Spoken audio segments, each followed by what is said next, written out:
Hey guys, Mr. Davis here, and if you made it this far, that's great. You made it to part C. Hopefully it's Tuesday, and hopefully we're, almost getting towards the end here. So this is the beginning of part C, and what we're doing in part C is we're going to be using our original compound that we wrote out the formula and drew the dot structure in part A, and we're going to be reacting that with another compound, and then later on another metal. Okay, so what we're going to be doing is, writing out the reaction that's going to occur and balancing it as well. So here we go. Let's start. So what we need to do first is use our awesome table to view the new compound and metal that we're going to be using in part C along with our original. So if you scroll up to the top and click on that awesome table link, it'll link you there. But I've got mine open already, so I'll just pull it over here. And remember, this right here is not your stuff. This is the stuff that I'm using for, this example. What you're going to do is you're going to go up here and type in your ID number without the 0 in order to see your stuff. Okay, so once again, don't use this stuff here. This is my stuff. Type in your ID number to see what stuff that I've assigned to you. Okay, so for me, my part A stuff that I used in part A is right here, G, A, and O. I crisscrossed those, wrote my formula, and then I drew my dot structure in part A.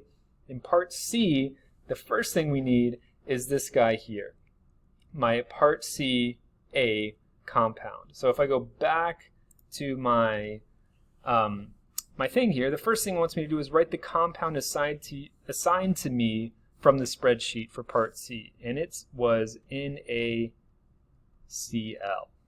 Okay, so I got this from right here. All right, and now it wants me to rewrite my original ionic compound from part A. So whatever we used in part A, mine's blank right now, but whatever you wrote right here for your ionic compound, that is what we need right here. So my original ionic compound was between gallium and oxygen, so that's Ga2O3. Okay, and so now for C is we're going to use the two compounds above, NaCl and Ga2O3, to write the complete balance equation for the reaction between these two compounds. Here's our hint. Here's the general form of the reaction that's going to occur. We have two compounds, they're reacting together, and they're going to switch up a little bit. Notice what's happening here is that the A and the C are just switching places, right? So the A is going to bond with the D, so we have AD, and the C is going to go where the A was and bond with the C, so we've got CB. Okay, so let's write it out. Let's first start with our AB. AB is going to be our original ionic compound. Notice the color coding. So AB is our Ga2O3, okay, plus CD, which according to the color coding, that's our NaCl. So NaCl, okay, and then they're going to react to form AD and CB. So if we label these A, B, C, and D, my gallium is A, my oxygen is B, sodium is C, and chlorine is D. We're going to change this to AD plus CB. So A is gallium, and D is chlorine. So we have gallium and chlorine bonded together, plus CB, so that's sodium and oxygen. Okay, so far so good. But there's something wrong with these compounds. And what's wrong with it is that even though this is almost right, this is almost the reaction, these are our ionic compounds. So when we write these formulas, we actually need to crisscross them, just like we did up in part A. So we need to go to our periodic table and find out what are the charges of these guys, and then crisscross them. Okay, so we're going to go to our periodic table, and I linked the periodic table in Schoology for you guys. And it has the charges. So we're writing the formula between gallium and chlorine first. So we need to find, where is gallium? Here's gallium. Gallium is in group 3A, so it has a +3 charge. So gallium is +3, and chlorine is in group 7A. It's over here, so it has a -1 charge. So we need to crisscross these charges. So we just rewrite this guy, GaCl, and then we crisscross. This 1 goes over here with the Ga, so we don't have to write it. And this 3 is going to go over here with the chlorine. So GaCl3. And then we do the same thing with sodium and oxygen. Okay, I'm going to do this one a little bit quicker. Sodium is in group 1, so it's a +1. And oxygen is in group 6A, so it's a -2 charge. Once again, I got these charges straight off of my labeled periodic table. And then we need to crisscross it. This 2 is going to go with the sodium. This 1 is going to go with the oxygen, so we don't have to write the 1. Okay? Cool. So let me rewrite this a little bit cleaner here.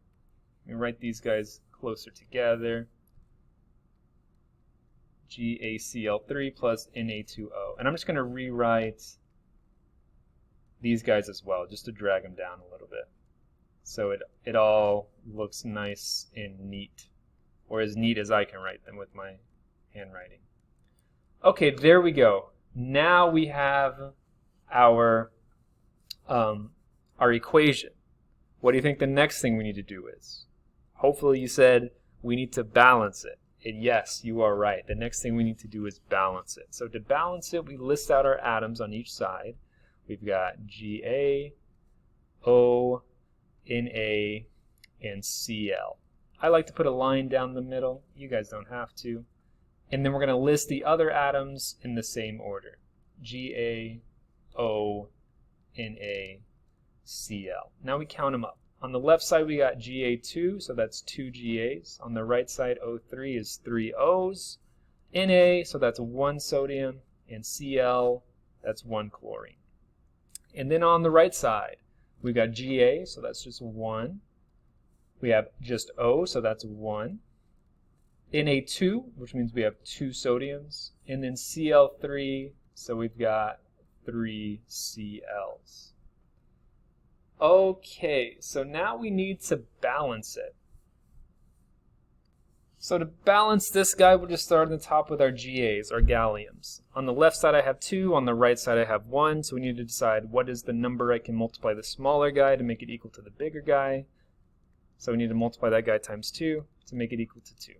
Whatever I do on the bottom, I got to do up in the equation. So we multiplied our galliums times 2, so we need to come up here and multiply our galliums times 2 by putting a big 2 out front. I'm going to start writing in red just so it's a little bit clearer. Okay, so we put a big 2 out front for the gallium.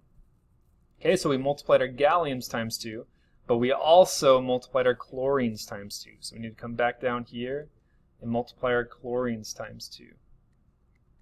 Now we have 6 chlorines. All right. So next, our galliums are balanced. Let's balance our oxygens. So we need to multiply this oxygen times 3 to make it equal to the 3 oxygens over here. Whatever I do down here, I got to do up in the equation. So I'm going to put a big 3 out front and then distribute it. We multiplied our sodiums also times 3 as a result of multiplying this oxygen. So we need to come back down here and say we also multiplied these guys times 3. So now I have 6 sodiums. Alright, now let's balance the sodiums. Our galliums are good, our oxygens are good. On the left side I have 1, on the right side I have 6. To make them equal, we're going to multiply that guy times 6. And then we're going to come up here and multiply my sodiums times 6 up top. As a result, I also multiplied these chlorines times 6. So now I have 6 chlorines. And there we go. Now it's balanced. Our galliums are equal, our oxygens are equal, and our sodiums are equal, and our chlorines are equal. Everything is equal.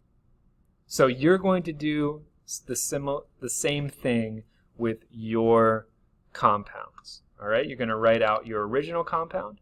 You're going to write out your new compound from the awesome table. Then you're going to react them in the form of this reaction right here. Okay? By moving A to where C was and C to where A was, just like I did here. Okay?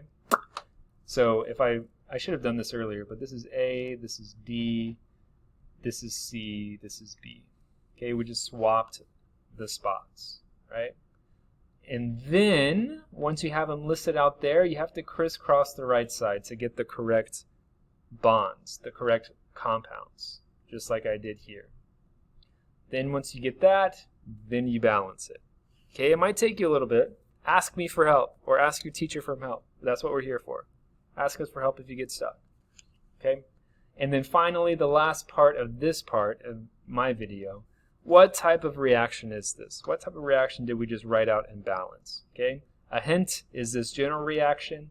If you need more of a hint, here's a link. All right? Give it a shot.